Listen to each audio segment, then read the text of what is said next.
based on an editorial that I wrote for the last time, which is double plus cool. And I still love that poet hat, but you can't find it online to buy it, even though IAPX says they sell it. You can't find it anywhere on their site, so I can't find it to get it. I'm serious. All right, I guess they don't want to sell those. Can you speak a little I louder? will get you. I'm just talking to her. I can get you one. I like her hat. That's what I was saying. I like her hat. Okay. I can get you one. If I can get a hold of the guy, I can get you one. Well, thank you. Yeah, I know I'll do how that. much. That's double plus cool. Yes, Thank it you. is. All you have to do is say. I'm trying to keep these all 1 page long. This is a poem, a tapestry of who I am. I tried to think of that when I chose these from the third book in the Pharaoh Memes series of poems of mine, because it's fun to make up words for titles of a book, I guess. This poem is called Such a Surreal Ephemeral Feel. I know that when I first saw my one true love across a crowded room, the other 200 people melted away, and all I could see was him. And we stumbled and fumbled when we first spoke to each other, but it didn't take long for him to send signals to clear everyone away so that it was all only about him with me. We would make special all of our days together. We would find hideouts at night from the tops of buildings to the sewers, places I would never go unless it was with him. And I would have gone to the bottom of the earth and back if it meant that we could have stayed together. But before I knew it, he was suddenly gone. And for all of these decades since he left my world, I have only been able to live in the shadow of what we had together. Yes, I may wallow, but I hypnotize people still with the songs I sung for him. I sing with the heart of one who felt such love, it so overflowed. It was such an unbounded love that just hearing these songs again made women cry. There was such a surreal, such an ephemeral feel to us that I have no choice but to live in these moments we shared together. For although our time was brief, it was the only time I would ever want, and I will cherish it always.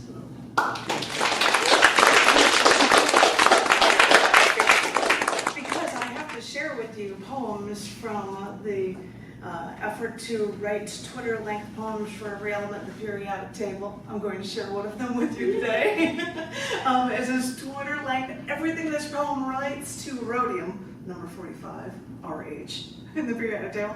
This is called Rhodium's Flavor Flav. Back in the day, menthol for smokes maxed out supplies. Rhodium came along for that oh-so-precious mint Flavor Flav. If you don't smoke, chew gum with mint flav instead.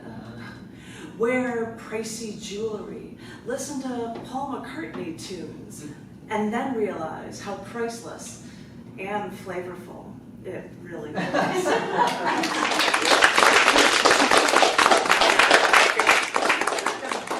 Record for like the best, most artists with something, and they gave him a rhodium album. But rhodium's so expensive that it's only rhodium plated. Which I think is such a riot, but anyway, that's just all the weird things you find out to write a Twitter-length poem. Sorry. This is a poem from Every Event of the Year, Volume 1. Yay, somebody spotted in this group. January through June, because when you write a poem for every day of the year, you start looking for holidays as anything you can find. And I found out that Juneteenth was the day that finally was approved in Texas and then basically nationwide that gave rights to African Americans after slavery. And so I wrote this piece called Feeling False Ownership. They say that they gave us human rights months ago. Isn't that funny, having to pass laws to give us rights? Don't we have inalienable rights? Where did they go? But still, the farther south you traveled in this country, the harder it was for white men to treat us as humans. In the Midwest, all the way to Chicago, we were equals. But it seems that Texas, in particular, didn't want to shake their feeling of false ownership, and we had to pay for it. Maybe it took too long for Lincoln's proclamation to reach Texas, but it wasn't until June 19th when Union General Gordon Granger read, General Order Number 3 in Galveston that said that we were free. General Order Number 3. Those 4 words are music to my ears. Though I'm still blown away that a war had to be fought. Proclamations had to be made across all of these states to proclaim something we've known in our hearts, our souls, forever. When this day finally came, call it on Juneteenth, it really did lift each and every voice up to sing hallelujah.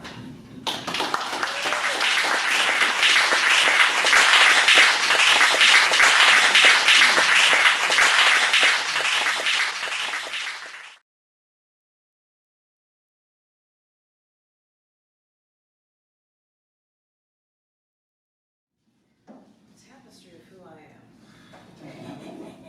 As I'm trying to be like, well, this is from this book, and this is from this book, but this will, I guess, tell you something about my past. This poem is called Just the Right Words, and it is from my 3rd and Fairmune series of poetry books of Instagram and Twitter, because a lot of the things in here also have, I just randomly picked a page, and there's an Instagram poem that came up with it. This one does not have an image, sorry, but it is called Just the Right Words. You might think that mathematicians and science geeks aren't creative, but those are the guys who thought of all these crazy ideas. I mean, one of those science dorks had to come up with the Big Bang Theory with no evidence to back it up.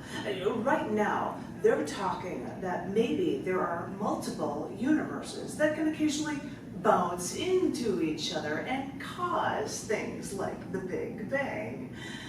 That's the kind of stuff that's out there now, straight from the minds of some of those mathematicians and science types.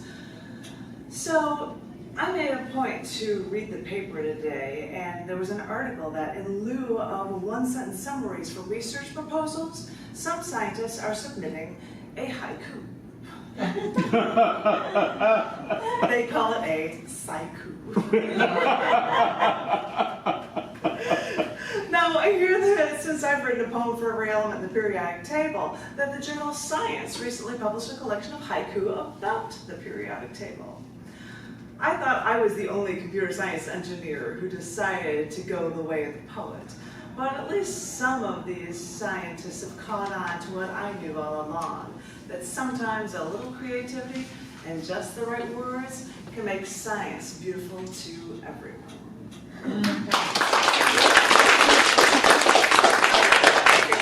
That's because I have to share is because it's not a haiku, but it's a Twitter link thing for the periodic table of poetry. I'm grabbing you another one. I'm forcing more periodic tables. This was for number 44 in periodic table for ruthenium out of you. This is ruthenium for free. A metals company once even offered 100 grams of this, absolutely free, to aspiring researchers, hoping someone someday may find a use for it. That's us, trying to see what uses everything has for us feeble human beings. But that's what humanity is all about. More mass exploitation.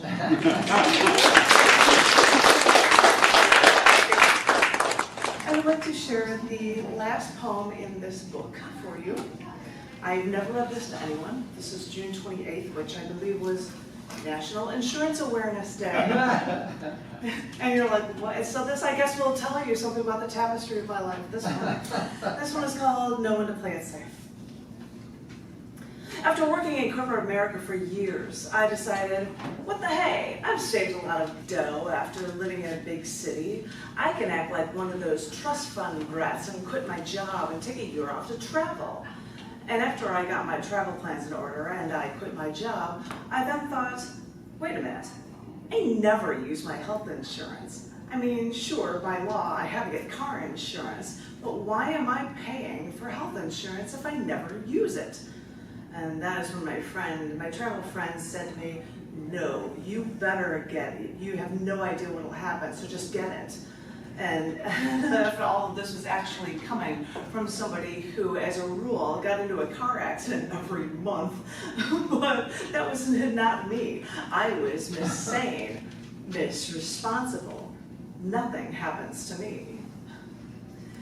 But after I grumbled a little, I took their advice and I paid for health insurance that I would never use while driving around the country by car. And it was after I got back into town, driving to my parents' house, stopped in an intersection, that a car, speeding and texting on a 55-mile-per-hour road, slammed into my stopped car and stopped and shoved me into oncoming traffic, where another car hit me. There were skid marks from my tires for 108 feet. Oh. And I'm sorry, but all the details from that day are all eyewitness accounts from others there, because I remember nothing from that day. I wasn't breathing. My skull was fractured in 3 places. I was almost dead. Good thing the hospital I was born in was only 2 miles away and on the same road, so they didn't wait 20 minutes for the helicopter to come to expedite my emergency room arrival. They were busy trying to save me, so they didn't know that my purse fell under the car seat, and they had no idea who I was. Searching with my car a VIN number, they called my mother, asked if she knew someone matching my description, and asked her if she could come to the hospital to identify a body. Yes, those were the exact words that they used. And after my mother and father were there, the hospital then asked if they knew if I had any health insurance, because after seeing the dire straits I was in, they didn't know if I should remain there or be shipped off to Cook County for care. My parents had no idea, so in a panic, my father wrote out a huge check. He'd worry about how to pay for it later, to make sure that I got the best health care I could at that very moment. Well, they eventually found my purse, though the people at the hospital didn't return my bra with the rest of my clothing. It's good to know that objectification even applies to the comatose, how comforting sexism even exists when you're almost dead. And while I was recovering, they also discovered my health insurance. And the same stuff that I was seriously sure that I didn't even need. This stuff that now would cover not only my dad's fevered check to save me, but also all the physical pain to save me too. Sure, we could all go and be sounding so trite about how it's wasteful to pay for something if we think, well, we're never going to use it. But all I can say is, oh, thank heaven, I had it on that one fateful day.